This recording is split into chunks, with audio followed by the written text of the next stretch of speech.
ఒకప్పుడు Bezawada bar association అంటే భారతదేశంలోని స్ట్రాంగెస్ట్ బార్ అసోసియేషన్. ప్రభుత్వము, పోలీసులు ఎవ్వరిని లెక్క చేయకుండా ఏ చిన్న తప్పు జరిగినా సరే నిలదీయడము, పోరాడటము, న్యాయ పోరాటాలు చేసి కంట్రోల్ చేయడం జరిగిన సందర్భాల్లోనే పోలీస్ కమిషనర్ లాంటి వాళ్ళే కోర్టుకొచ్చి లొంగిపోయేటటువంటి స్టేజ్‌కి తీసుకొచ్చినటువంటి పెద్ద యుద్ధమే నడిచింది. పోలీసుల మీదనే హత్య కేసులు పెట్టించినటువంటి వాళ్ళు, ఎన్‌కౌంటర్‌లు ఇట్లాంటి విషయాలు. అంత స్ట్రాంగ్‌గా ఉండేటటువంటోళ్ళు అది ఏ పౌర హక్కుల సంఘాలు, మానవ హక్కుల సంఘాల లీడ్‌తో ఉండటం వల్ల నక్సలైట్ల ఇష్యూలో ఇట్లాంటి వాటిట్లో జరిగింది తప్పించి సామాన్యులకి న్యాయం చేయరా అన్నటువంటి పాయింట్ వచ్చిన తర్వాత డీవియేట్ అయిపోయింది. గత 12 ఏళ్లలో అయితే గనక అసలు లేదు. ఈవెన్ అంతకుముందు ఏదైతే తెలంగాణ పోరాటం టైంలో కూడా అంత డల్‌గానే ఉంది. ఇప్పుడు మళ్ళీ ఒక అంశాన్ని టేకప్ చేసింది. మరి ఇది ఎంతవరకు సక్సెస్ అవుతారో చూడాలి. నీ కొడుకుని చంపేస్తా, చచ్చిపోయాడు అనుకో, వాడిపై ఆశలు వదులుకో, వాడికి మీద నీ వద్దకు రాడు అంటూ విజయవాడ కృష్ణలంక సీఐ నాగరాజు బెదిరించారని మార్కాపురం జిల్లాకు చెందిన గాదె సాయికృష్ణ తల్లి విజయలక్ష్మి విలపిస్తూ చెప్పారు. తన కుమారుని చంపేస్తానని చెప్పడంతో విజయవాడ ప్రభుత్వ ఆసుపత్రిలో మార్చిలో కూడా చూసొచ్చానన్నారు. తన కొడుకు బతికుంటే కోర్టులో హాజరుపరచాలని, చంపేస్తే శవాన్ని ఇవ్వాలని కోరారు.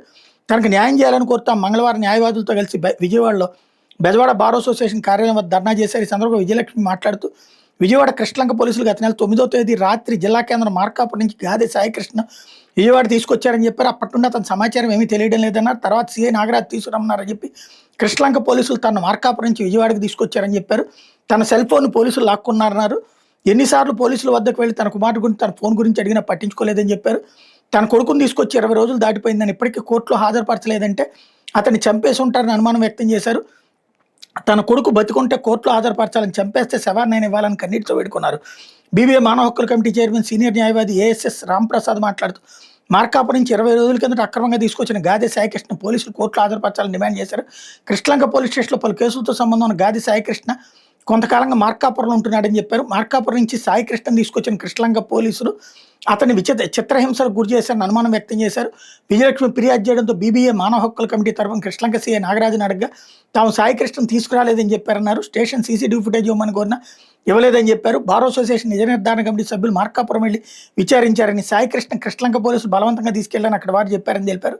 సాయికృష్ణ బయటికి రాలేదని, నడవలేని పరిస్థితిలో ఉన్నాడా లేక చంపేశారన్న అనుమానాలు వస్తున్నాయని చెప్పారు. అతని మీద నాన్ బెయిలబుల్ వారెంట్లు పెండింగ్లో ఉంటే అదుపులో తీసుకుని కోర్టులో హాజరుపరచాలి కానీ పోలీసుల చట్టాన్ని చేతుల్లో తీసుకుని శిక్షించడం సరికాదన్నారు. ఎప్పటికైనా కృష్ణలంక పోలీసులు సాయికృష్ణ కోర్టులో హాజరుపరచకపోతే బాధితురాలి పక్షాన న్యాయ పోరాటం చేస్తానని హెచ్చరించారు. గతంలో ఇలాగే బెజవాడ పోలీసులు బోటక ఎన్కౌంటర్లు, లాకప్ డెత్లు చేసినప్పుడు బీబీఐ న్యాయవాదులు పోరాటాలు చేసేటువంటి ఘటనలు తిరిగి జరగకుండా అడ్డుకట్ట వేశారని ఆయన గుర్తు చేశారు.